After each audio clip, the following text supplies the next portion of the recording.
DE error, wobble technology. Samsung automatic problem.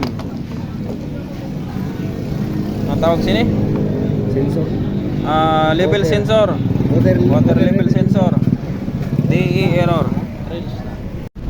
Diagnose natin guys, ito water level, tas wash, rinse, saka power all the way. Ayun, lumabas yung type C. Tignan natin yung ano 1 ano, hindi nag-iingit sa ano.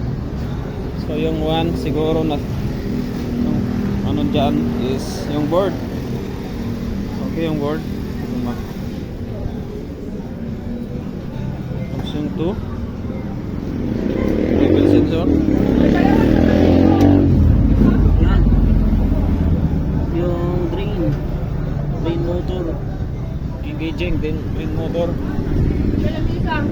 Tsaka yung CO. Ito yung CO, water inlet. Nagano siya, nagba-vibrate.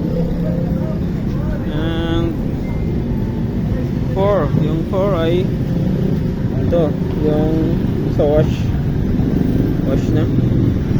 Then Boy tadi. okay na ito. Tuktoy si 5. si yapan man si Aloy sang code. Sige. Nano ang kwan Samsung pati para sa Panasonic. Iba-iban kon iya no. Iya pag diagnose. And number 6 is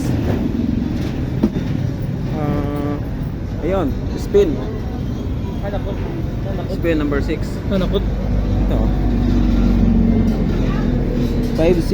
Suka dito. Oo. Ano ito, di ba? Sugad tus. Okay na. Rama dito, di ba? Ito. Sige, sa sulod.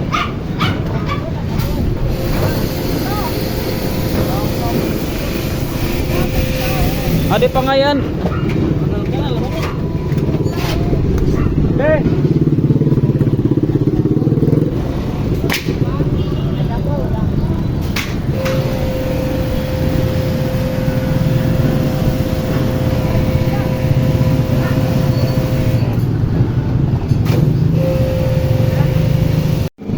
Bago na.